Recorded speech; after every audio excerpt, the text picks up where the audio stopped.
بسم الله الرحمن الرحيم. الحمد لله الذي أنزل على عبده الكتاب ولم يجعل له عوجا قيما لينذر بأسا شديدا من لدنه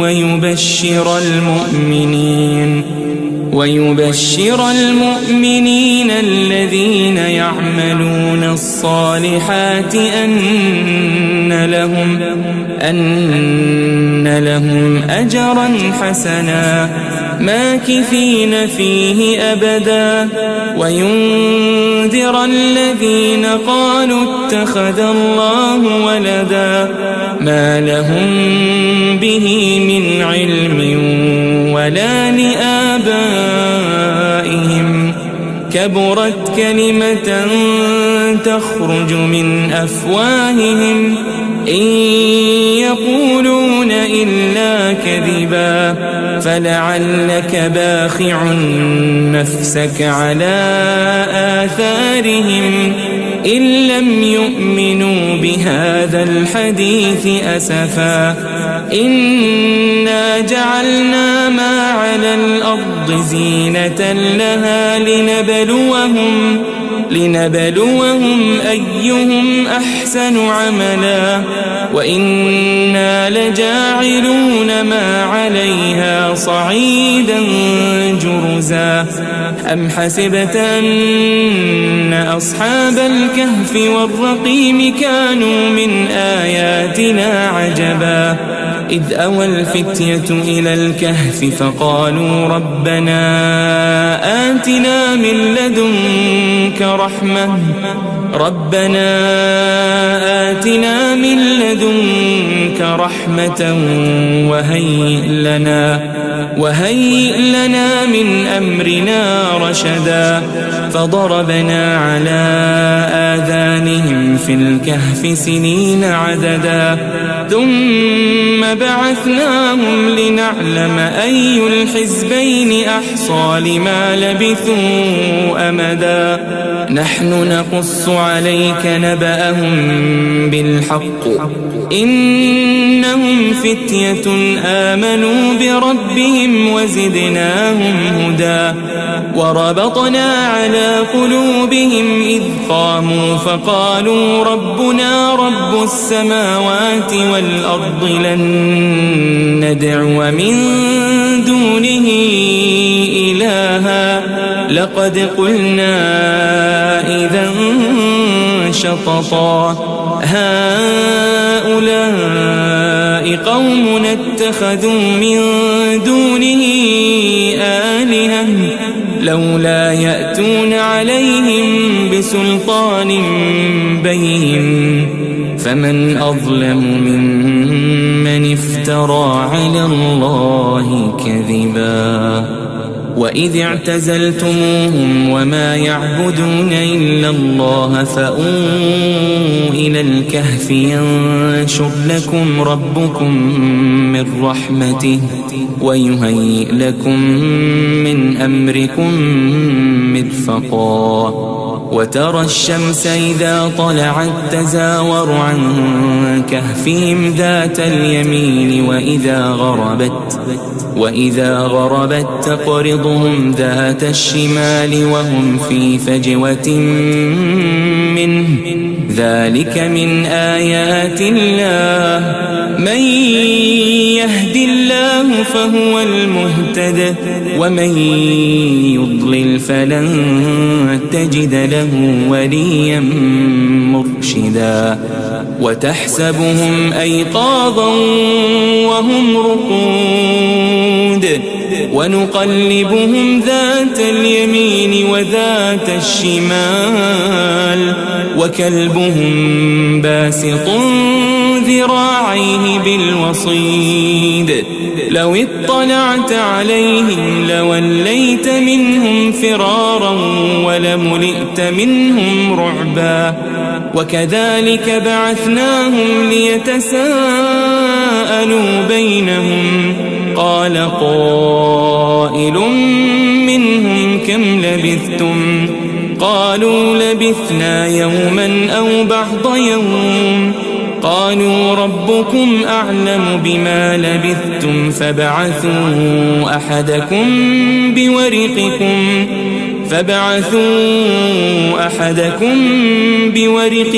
هذه إلى المدينة فلينظر أيها أزكى طعاما فليأتكم برزق منه وليتلطف ولا يشعرن بكم أحدا إنهم إن يظهروا عليكم يرجموكم أو يعيدوكم في ملتهم ولن تفلحوا إذن أبدا وكذلك أعثرنا عليهم ليعلموا أن وعد الله حق وأن الساعة لا ريب فيها إذ يتنازعون بينهم أمرهم فقالوا ابنوا عليهم بنيانا ربهم أعلم بهم قال الذين غلبوا على أمرهم لنتخذن عليهم مسجدا سيقولون 3 رابعهم كلبهم ويقولون 5 سادسهم كلبهم رجما بالغيب ويقولون 7 وثامنهم كلبهم قل ربي أعلم بعدتهم ما يعلمهم إلا قليل فلا تمار فيهم إلا مراء ظاهرا ولا تستفت فيهم منهم أحدا ولا تقولن لشيء إني فاعل ذلك غدا إلا أن يشاء الله واذكر ربك إذا نسيت وقل عسى أن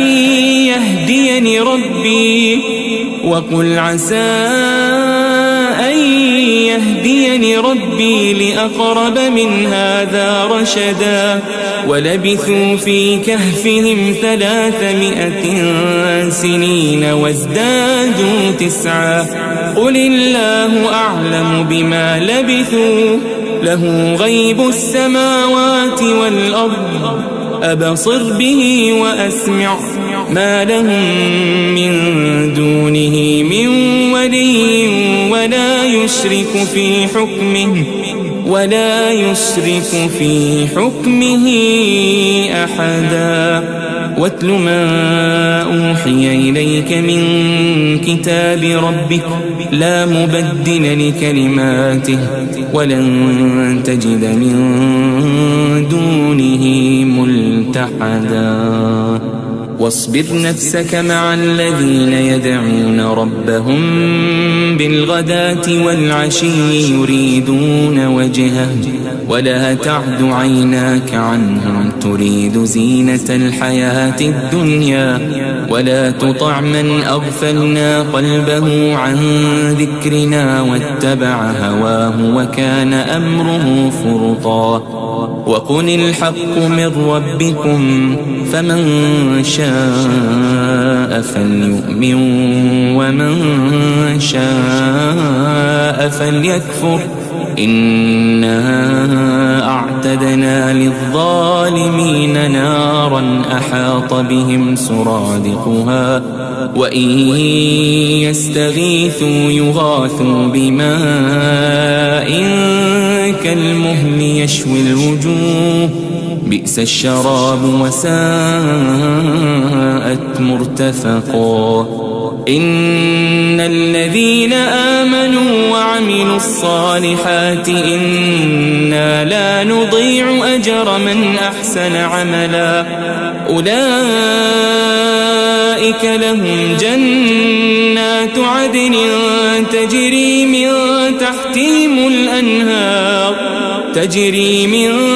تحتهم الأنهار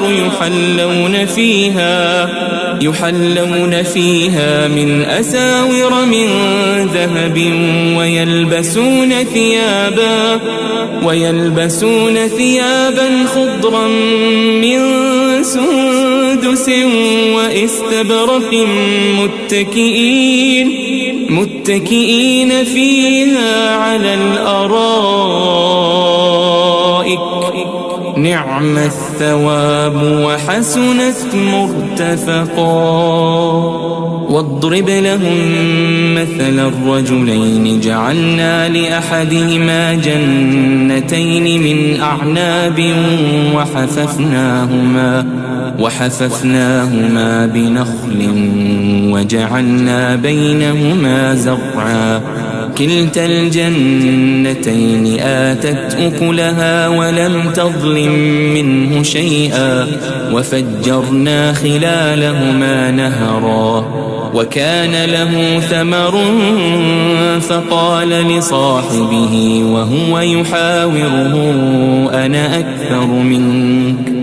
أنا أكثر منك مالا وأعز نفرا ودخل جنته وهو ظالم لنفسه قال ما أظن أن تبيد هذه أبدا وما أظن الساعة قائمة ولئن رددت إلى ربي لأجدن خيرا منها منقلبا. قال له صاحبه وهو يحاوره أكفرت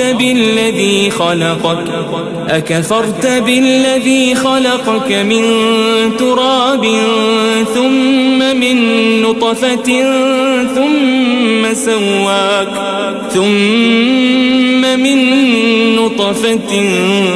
ثم سواك رجلا لكن هو الله ربي ولا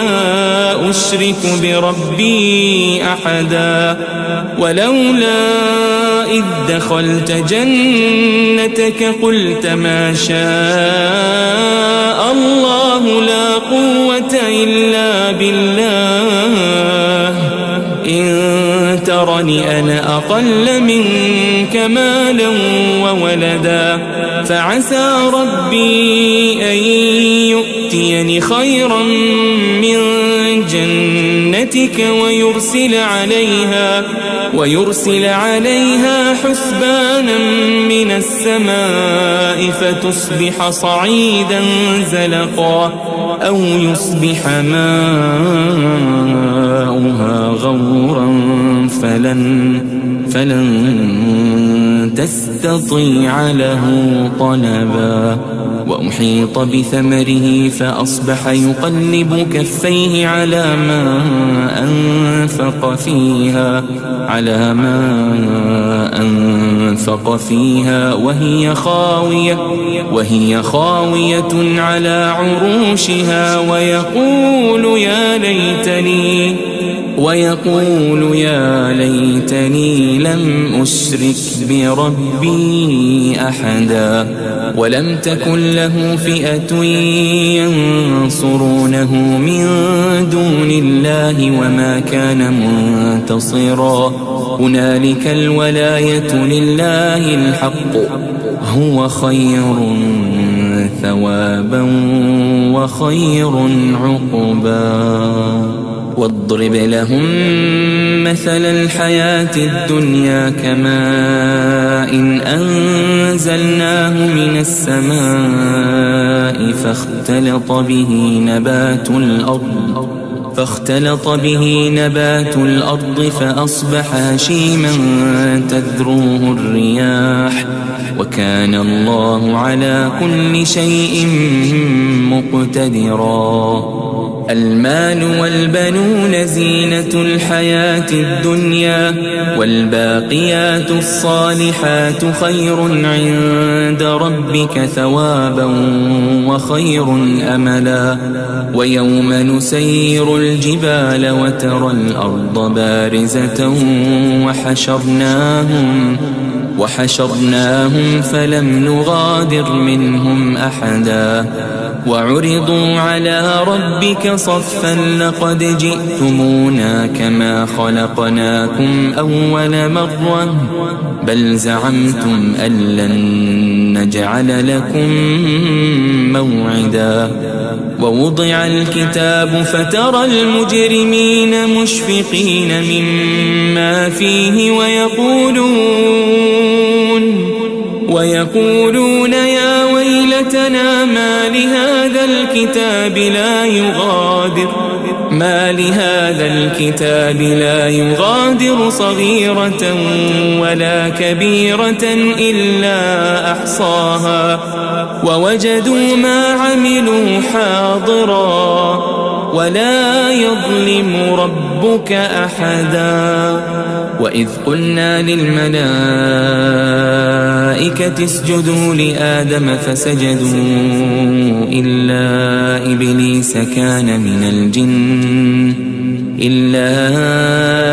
إبليس كان من الجن ففسق عن أمر ربه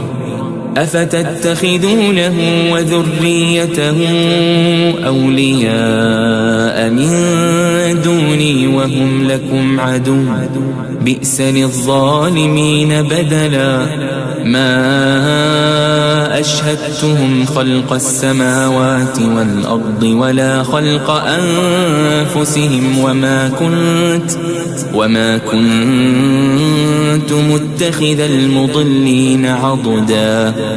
ويوم يقول نادوا شركائي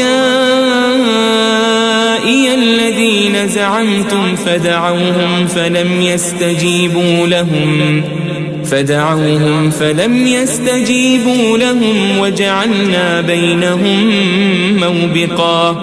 ورأى المجرمون النار فظنوا أنهم مواقعوها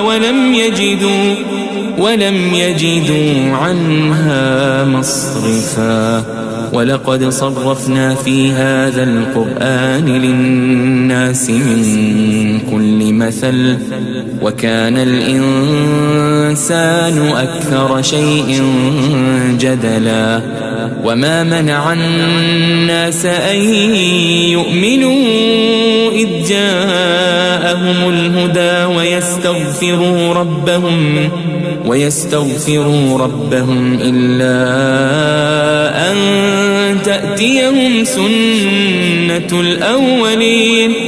إلا أن تأتيهم سنة الأولين أو يأتيهم العذاب قبلا وما نرسل المرسلين إلا مبشرين ومنذرين ويجادل الذين كفروا بالباطل ليدحضوا به الحق واتخذوا آياتي وما أنذروا هزوا ومن أظلم ممن ذكر بآيات ربه فأعرض عنها ونسي ما قدمت يداه إنا جعلنا على قلوبهم أكنة أن يفقهوا وفي آذانهم وقرا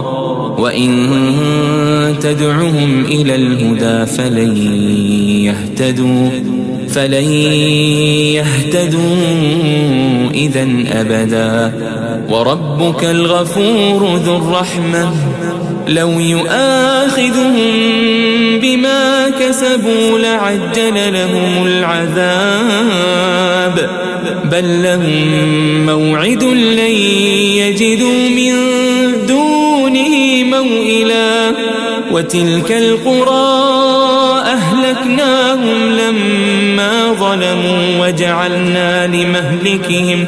وجعلنا لمهلكهم موعدا. وإذ قال موسى لفتاه لا أبرح حتى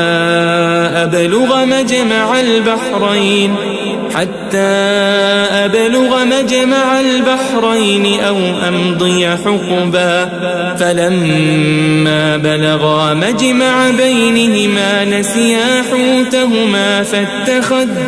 فاتخذ سبيله في البحر سربا. فلما جاوزا قال لفتاه آتنا غداءنا لقد لقينا من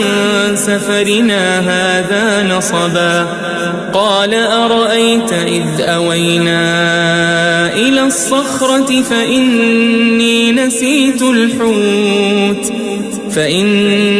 نسيت الحوت وما أنسانيه إلا الشيطان أن أذكره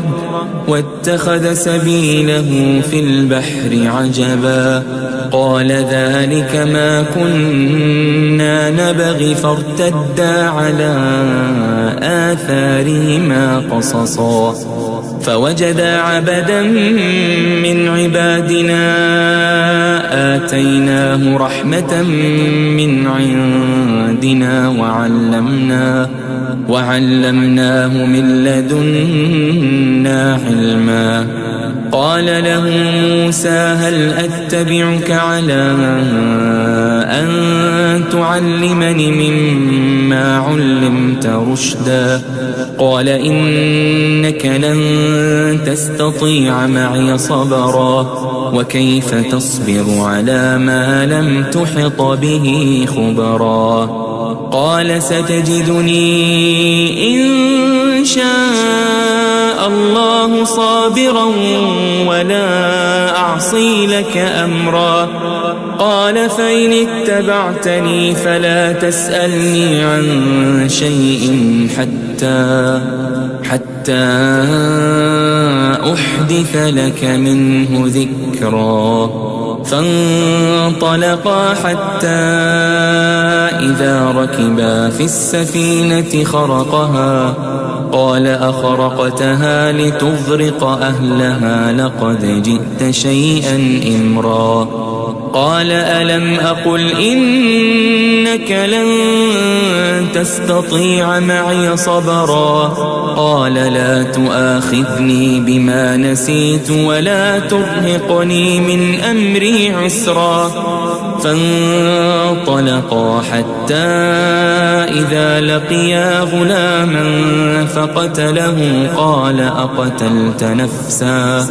قال أقتلت نفسا زكية بغير نفس لقد جئت شيئا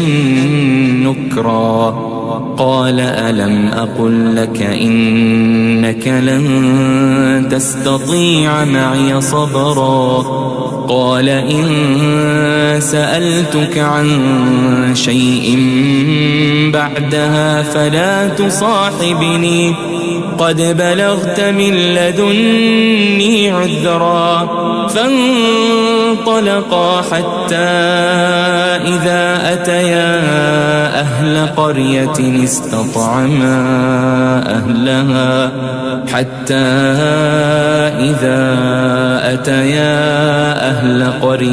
استطعما أهلها فأبوا أن يضيفوهما فوجدا فيها جدارا يريد أن ينقض فأقامه. قال لو شئت لاتخذت عليه أجرا. قال هذا فراق بيني وبينك سأنبئك بتأويل ما لم تستطع عليه صبرا. أما السفينة فكانت لمساكين يعملون في البحر فأردت أن أعيبها وكان وراءهم ملك يأخذ يأخذ كل سفينة غصبا. وأما الغلام فكان أبواه مؤمنين فخشينا أن يرهقهما طغيانا وكفرا، فأردنا أن يبدلهما ربهما خيرا منه زكاة وأقرب رحما. وأما الجدار فكان لغلامين يتيمين في المدينة وكان تحته كنز لهما وكان أبوهما صالحا فأراد ربك أن يبلغا أشدهما ويستخرجا كنزهما رحمة من ربك وما فعلته عن أمري ذلك تأويل ما لم تسطع عليه صبرا. ويسألونك عن ذي القرنين قل سأتلو عليكم منه ذكرا. إنا مكنا له في الأرض وآتيناه من كل شيء سببا فأتبع سببا حتى إذا بلغ مغرب الشمس وجدها تغرب في عين حمئة ووجد عندها قوما قلنا يا ذا القرنين إما أن تعذب وإما أن تتخذ فيهم حسنا. قال أما من ظلم فسوف نعذبه ثم يرد إلى ربه فيعذبه عذابا نكرا. وأما من آمن وعمل صالحا فله جزاء الحسنى وسنقول له من أمرنا يسرا. ثم أتبع سببا حتى إذا بلغ مطلع الشمس وجدها تطلع على قوم لم نجعل لهم من دونها سترا. كذلك وقد أحطنا بما لديه خبرا. ثم أتبع سببا حتى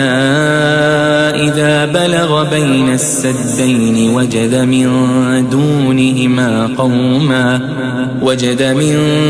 دونهما قوما لا يكادون يفقهون قولا. قالوا يا ذا القرنين إن يأجوج ومأجوج مفسدون في الأرض فهل نجعل لك خرجا على أن تجعل بيننا وبينهم سدا. قال ما مكني فيه ربي خير فأعينوني بقوة أجعل بينكم وبينهم ردما. آتوني زبر الحديد حتى إذا ساوى بين الصدفين قال انفخوا حتى إذا جعله نارا قال آتوني أفرغ عليه قطرا. فما استطاعوا أن يظهروه وما استطاعوا له نقبا. قال هذا رحمة من ربي فإذا جاء وعد ربي جعله دكاء وكان وعد ربي حقا. وتركنا بعضهم يومئذ يموج في بعض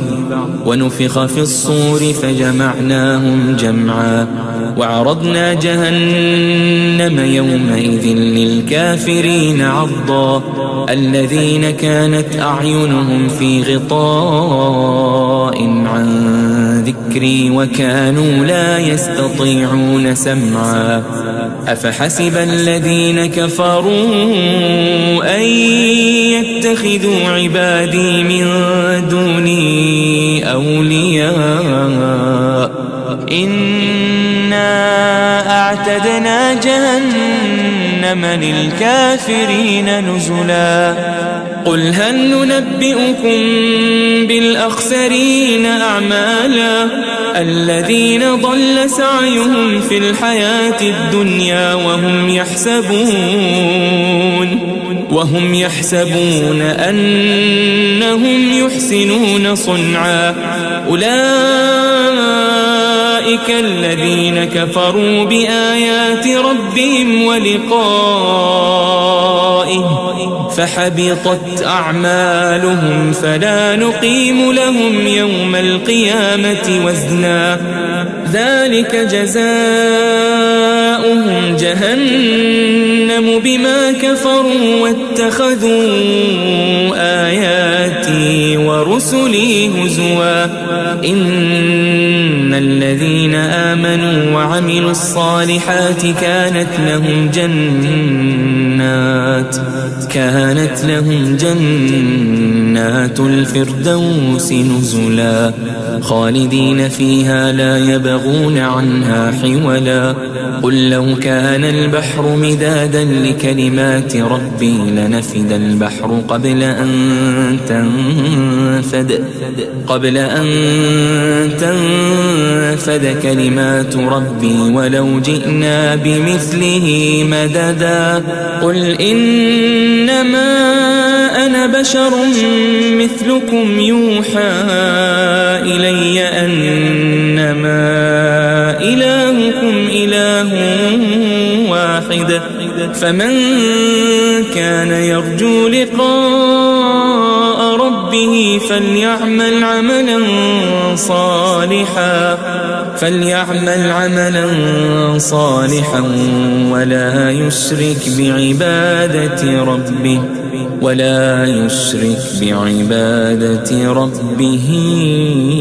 أحدا.